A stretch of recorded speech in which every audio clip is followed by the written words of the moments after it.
Salut à tous les amis, aujourd'hui on se retrouve pour une nouvelle vidéo, en course, et c'est la course de Bourg-Arbanbourg, ou Arban-Bourg-Arban, je sais plus, c'était Bourg-Arbanbourg, c'est écrit là en fait, sur la petite image que je vous ai collée, pour vous montrer que c'était 170 km, 2105 de D+, en 4h08, et donc on a parcouru ça à 41,9 de moyenne.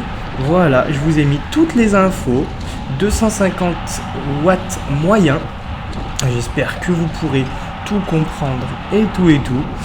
En tout cas, la course est partie rapidement, c'était très rapide dès le début, il c'est pas super beau, mais on s'adapte. Et d'ailleurs, vous pouvez voir que je m'adapte à un nouveau micro, à un nouveau setup. Là, attention, on a sorti les gros moyens. Merci à Elliot et Hugo qui m'ont acheté ce micro. Franchement, c'est trop... J'ai l'impression d'être Squeezie là. C'est nimp. Regardez là comment ça frôle la bordure. Ça prend des grands risques. Et comme par hasard, un hélico. Alors que j'ai mon tout nouveau micro. Voilà. Départ très rapide comme on le voit. Là, à ce moment-là, il y avait 3 échappés. 3 échappés qui sont partis assez rapidement. Mais ils n'ont pas fait un grand voyage à l'avant, il me semble. Parce que de toute façon, ça roulait super vite. Il me semble que dans la première heure, on avait 47 de moyenne, quelque chose comme ça, 46, 47. Ça roulait très vite.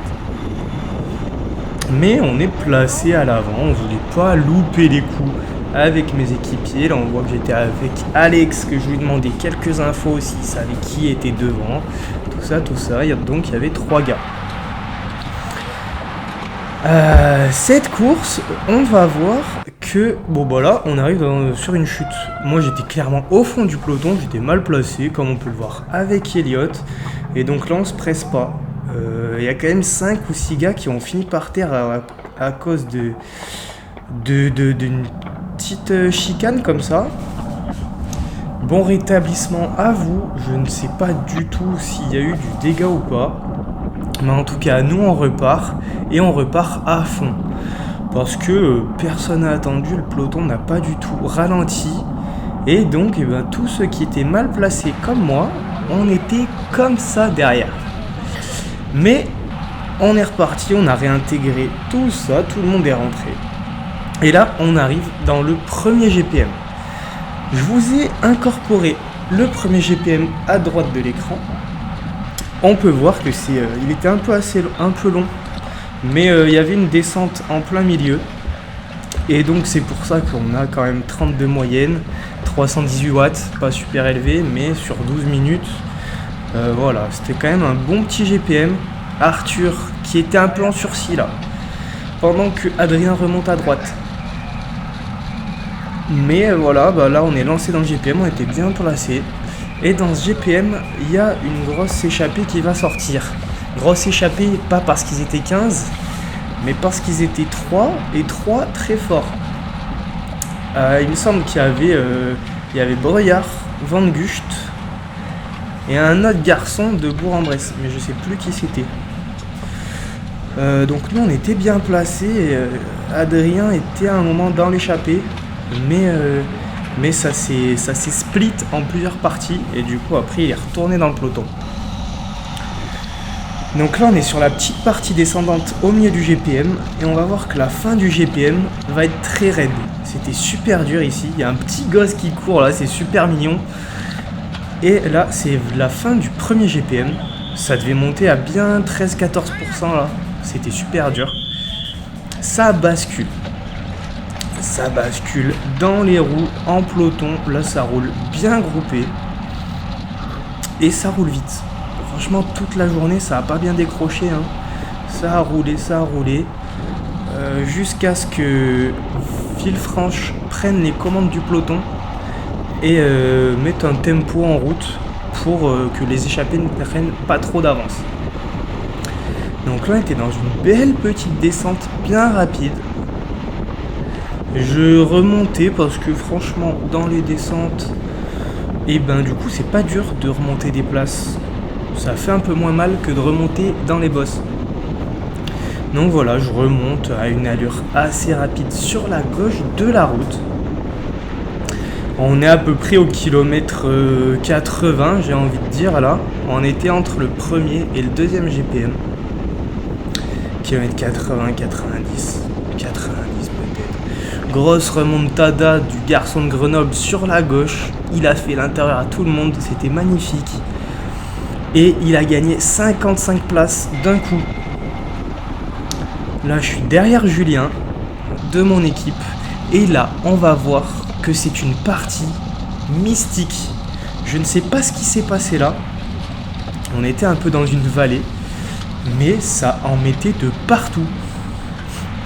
Ça mettait flingue sur flingue, caramel sur caramel. Et du coup, c'était super bizarre. Des fois, il y a des parties comme ça en course, tu sais pas pourquoi.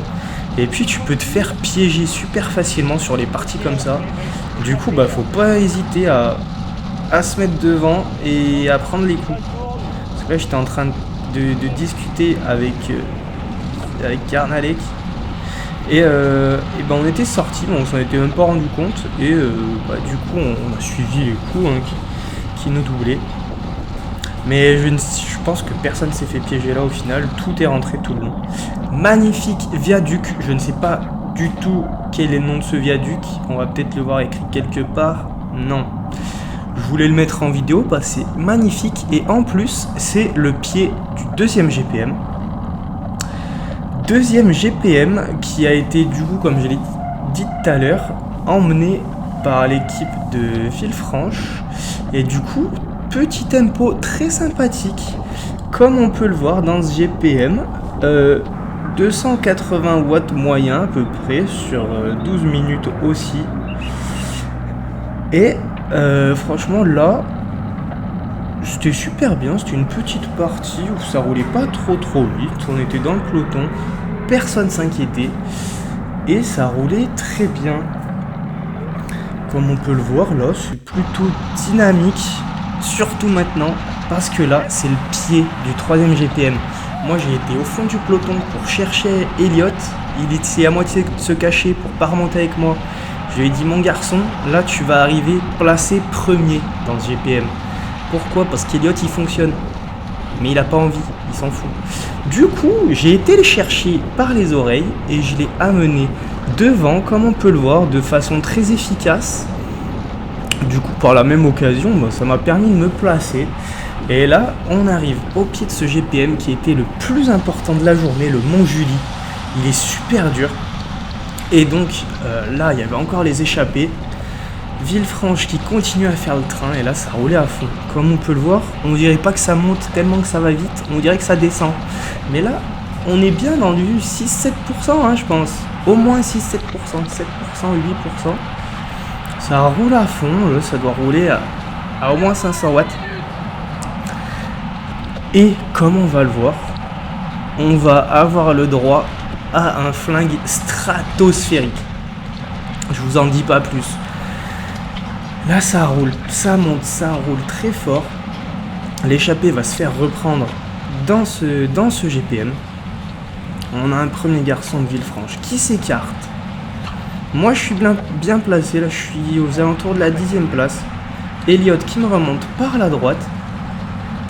Et du coup là, je sais qu'il va être fort, je sais qu'il va basculer à l'avant. Et c'est nickel. Un autre garçon de Villefranche qui s'est écarté là, regardez devant.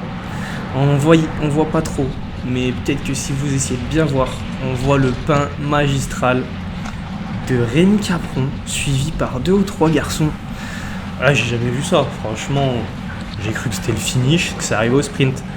Du coup, moi, je me cale à mon rythme. D'ailleurs, bon rétablissement à Rémi, parce que je sais que tu t'es satellisé là, la clavicule. J'espère que ça n'a pas été trop douloureux. Là, je me cale à mon rythme, parce que, voilà, c'est une bosse de 3 km à 8% de moyenne. Ça nous a fait quand même, pour les meilleurs, un petit peu moins de 9 minutes, moi, une 9,32. Puissance moyenne de 367 watts. Donc c'est pas mal, c'est un peu au-dessus de mon seuil, quoi. Et voilà, donc moi je me suis calé à mon rythme. On voit que bon, le groupe est juste devant, hein. Pour l'instant ça casse pas trop. On reste au contact. Mais j'ai quand même perdu, il me semble, 30-40 secondes dans cette bosse. Donc, on voit que là, on est dans un groupe un peu juste derrière le peloton principal. Et on essaye de monter le plus vite possible pour ne pas perdre trop de temps et en même temps basculer à plusieurs. Parce que là, le GPM, il est au kilomètre 120 à peu près le sommet, il me semble. Et il y a 170 km en tout à faire. Et du coup, il y a encore une longue partie après. Donc voilà, enfin la bascule. Là, ça fait du bien. Et il me semble que je bascule avec deux garçons. Je sais plus qui c'était. Là, on voit que c'est très rapide. Fut un temps, j'avais le com de cette descente. Fut un temps. Mais ce temps est révolu. Je l'ai plus. Mais là, on voit que ça descend vite. Et on va arriver en bas de cette descente dans un groupe de 7 ou 8, il me semble. Et du coup, on voyait le peloton un peu devant nous. Mais c'était dur pour boucher, vous verrez ça. Pour l'instant, descente, les motos qui nous indiquent qu'il y a des gros virages. Mais il faut passer le plus vite possible. Regardez-moi ces trajectoires. Je sais pas si je pouvais passer plus rapidement, certainement. Je faisais de mon mieux pour pas perdre trop de temps. Des grandes courbes, des grandes épingles. On arrive dedans à fond. Et là, ça relance. Ça descendait très vite. Ça descend très vite. C'est une magnifique descente. Plein de virages. En plus, on arrive dans les virages à l'aveugle. Et là, le relais de Lelandais. Il me semble que oui, je me trompe pas. Gros relais. Mais là, j'arrive pas trop à prendre la roue quand même. Il est passé 10 km/h plus vite que moi. Parce qu'il fallait voir comment il descendait. Vous allez voir ça. Des grands virages à l'aveugle, ça réfléchit pas. Bon, j'avais mis la map sur le Garmin, je voyais que ça refermait pas trop, mais là on voit pas la sortie des virages. Du coup, on va le plus vite possible. Franchement, je pouvais pas tenir. Je pouvais pas trop tenir. Regardez, droite, gauche, des grandes courbes. Et là, regardez, accident, un motard dans le fossé. Il a dû essayer de suivre le peloton. Il a décroché de la roue avant, comme moi la semaine dernière, dans le col du vent. Mais ça descend à fond, tombeau ouvert. Là, en plus, il me dit de ralentir. Là. Il devait savoir que c'était un virage dangereux. Du coup, moi, je ralentis 10 fois plus que lui. Il me dit de ralentir, c'est que ça doit vraiment être dangereux. Du coup, bah voilà, je ressors 20 mètres derrière. Je relance une relance de plus pour moi. Je vais me faire passer par quelqu'un de Villefranche. Et ça continue à descendre. La descente était longue. Je sais pas, il me semble. Ouais, en plus là la route était légèrement humide. Ça c'est dangereux. Ça tu peux te foutre par terre. C'est passé. Personne n'est tombé ici. Et là on va arriver dans la fin de la descente. On voit qu'on arrive dans un petit village. Et on va arriver sur le dernier virage. Voilà, celui-là. C'est le virage qui signe la fin de la descente. Ça sort au millimètre à gauche de la route. Franchement, c'est millimétré, c'est précis. Et donc là, on va se mettre à tourner immédiatement, tous ensemble. Parce que le peloton, enfin le groupe devant nous était juste devant. Et là, on est parti dans un contre-la-montre avec Guernalec et Lelandais. Parce que...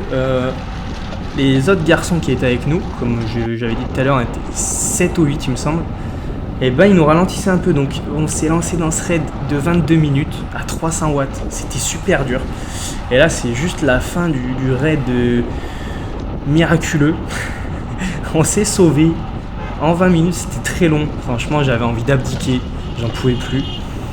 Et on a chopé les voitures au dernier moment là, franchement, j'avais tellement mal aux jambes. Là, on a à peu près 150 km.